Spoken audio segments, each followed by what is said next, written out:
Alright, it's Doc. It's MTG Next Door. We are cracking the last two packs of this pre-release.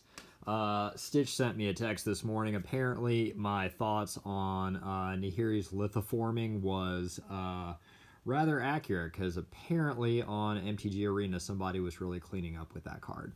Anyway, so that's edifying. Let's see what we get today.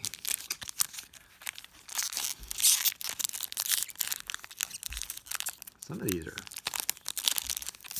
really stuck. There we go. Alright. Got some new cards. Alright, Field Research. 2 and a blue. Kicker, 2 and a blue. Draw 2 cards. If the spell was kicked, draw 3 cards instead. So 3 to draw 2 cards. And 6 to draw 3 cards. I don't think that's a very good deal. Core Celebrant. 2 and a white for a 1/4 Core Cleric. Whenever a Core Celebrant or another creature enters the battlefield under your control, you gain 1 life. So basically a new Soul Sister. We'll take that. Molten Blast. 2 and a red for a instant. Choose 1. Molten Blast deals 2 damage to target creature or planeswalker. Destroy target artifact. Not bad. Anything that's hitting planeswalkers is a good Oathbreaker card. So that one might see some activity in Oathbreaker. Gnarlid Colony. 1 and a green for a 2/2 creature beast. It's got a kicker of 2 in green. If Gnarlid Colony was kicked, it enters the battlefield with 2 +1/+1 counters on it. Each creature you control with a +1/+1 counter on it has trample. That's pretty good. Ooh, this one's funky looking. Nimana Skittersneak. 3 and a black for a 3/4 human rogue. As long as an opponent has 8 or more cards in their graveyard, Nimana Skittersneak gets +1/+0 and has menace. So nice if you are milling, I guess. Cleansing Wildfire. 1 and a red. Destroy target land. Its controller may search their library for a basic land card, put it onto the battlefield tapped, then shuffle their library. Not really sure if that's going to see play in any of the formats we do. Alright. Tajuru Snarecaster. 2 and a green for a 1/4 elf rogue with reach.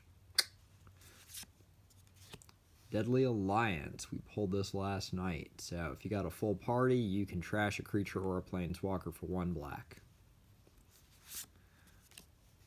Seagate Banneret. A white for a 1/2 core warrior.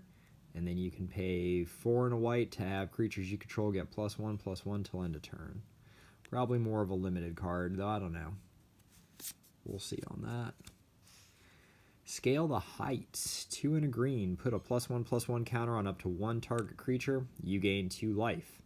You may play an additional land this turn and then draw a card. Ow! That's pretty good. So for 3, you're drawing a card, so it cantrips. You're playing an additional land, which is always a plus, and you're juicing up a creature. Okay, I like that card. That one might find some place. Ooh, this one looks cool. So we're into the uncommons now. Base Camp, it's a land. Base Camp enters the battlefield tapped. You can tap it for colorless, and you can tap it and add 1 mana of any color. Spend this mana only to cast Cleric, Rogue, Wizard, or Warrior spells, or to activate an ability of a Cleric, Rogue, Warrior, or Wizard. I am not sure about that, but I think it could do some stuff. Alright, Concerted Defense. A blue for an instant. Counter target non-creature spell unless its controller pays 1 plus an additional 1 for each creature in your party. So I like to fancy myself a little bit of a counterspell connoisseur. This is the best counterspell I've seen out of this group, because anything, so number 1, In EDH and Oathbreaker, you're really just dealing with a lot of nasty board wipes and non-creature spells. So, number one, it's cheap for just one blue.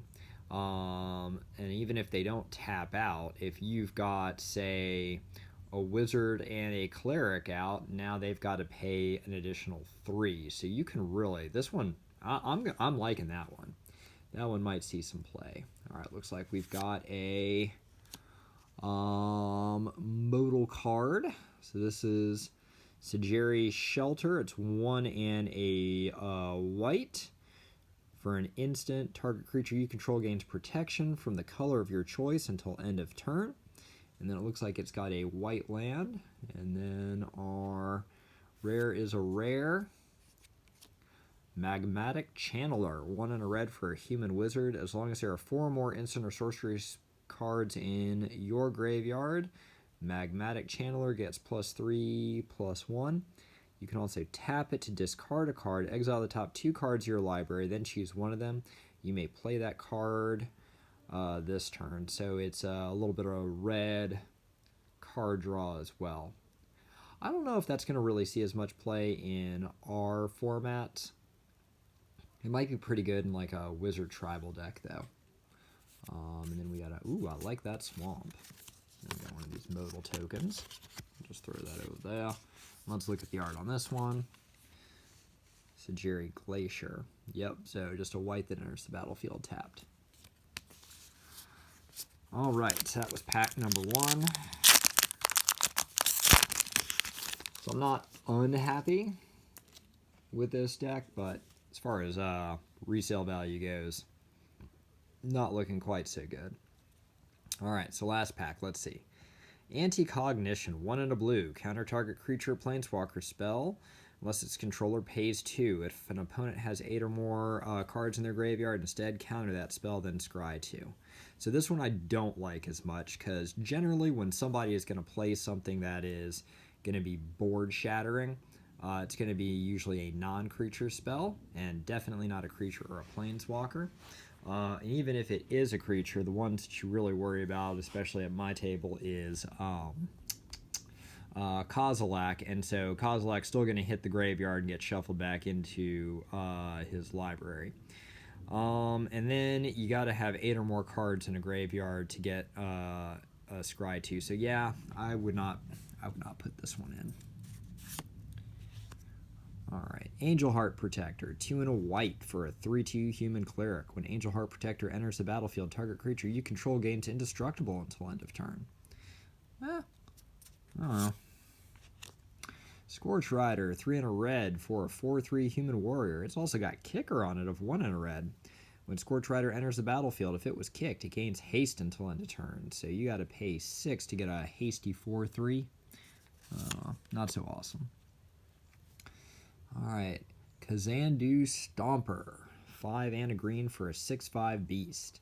Trample, when it enters the battlefield, return up to 2 lands you control to their owner's hands. So if you're throwing lands into your graveyard, then you can get 2 back with this. So I can see how that would work out decently well. Ghastly Gloom Hunter. Oh, I actually really wanted this one. 1 and a bat. 1 and a bat. 1 and a black for a 1/1 zombie bat. Any flying zombies are always welcome in my deck, in my collection. It's also got kicker of 3 and a black. It's got flying and lifelink, and if it was kicked, it enters the battlefield with 2 +1/+1 counters on it. Y'all can get ready to see that one coming at you. I have at least 2 decks that's going into, maybe even 3. Alright. Jiraga Visionary, 3 and a green for a 3/2 elf wizard. When Jiraga Visionary enters the battlefield, draw a card. So it's basically like Elvish Visionary, but a little bit stronger. It's a little meh in my mind. For what it's worth, Llanowar Visionary out of Core 2021 I thought was like a better version of that for a little bit cheaper. Alright. Tuk Rubble Fort, 2 and a red for an 0/3 wall. It's got defender and reach, and then creatures you control have haste. So that's actually not bad because, you know, it's got reach, number one, and then number two, it makes your creatures hasty. So I can see that being useful. Glacial Grasp. 2 and a blue for an instant. Tap target creature. Its controller mills 2 cards. That creature doesn't untap during its controller's next untap step. Draw a card. So really good in a mill deck. McKindy Ox. 4 and a white for a 4/4 Ox with landfall. Whenever a land enters the battlefield under your control, tap target creature an opponent controls. So that's actually kind of nasty. If you're playing 2 lands per turn, you are opening an opponent wide bum up. Right, still in the commons. Dreadworm. Landfall. Whenever a land enters the battlefield under your control, Dreadworm gains indestructible until end of turn. We pulled that, but with the different art. Yeah, I definitely like the other art way better. Right, now we're into the uncommons. Gomafada Vanguard. I think I already pulled one of these. Relic Axe. All right, we're definitely into the equipment. So, 2 for an artifact equipment. When it enters the battlefield, attach it to target creature you control. Equipped creature gets +1/+1. If it's a warrior, it gets +2/+1 instead. We'll take that. All right, looks like we got another modal card. Umaro Wizard. 4 and a white. Whenever you cast an instant, sorcery, or wizard spell, Umaro Wizard gains flying until end of turn, and it's a 4/3. That's actually pretty good. So a flying 4/3, as long as you are doing what you probably already want to do in a tribal deck, is good. And then our last up, just a rare, Felidar Retreat. All right, 3 and a white for an enchantment with landfall. Whenever a land enters the battlefield under your control, choose 1. Create a 2/2 white cat beast creature token. Put a +1/+1 counter on each creature you control. Those creatures gain vigilance until end of turn. Okay, that's good. I like that. I think I have a deck that'll go into. And then we have a nice plains. All right, so I think of these two, this one's definitely going to see much more play. I think that one's kind of a little bit of like a specialty one. Anyway, probably not a, probably didn't get my value back, but I don't care because it was fun. Anyway, y'all stay safe.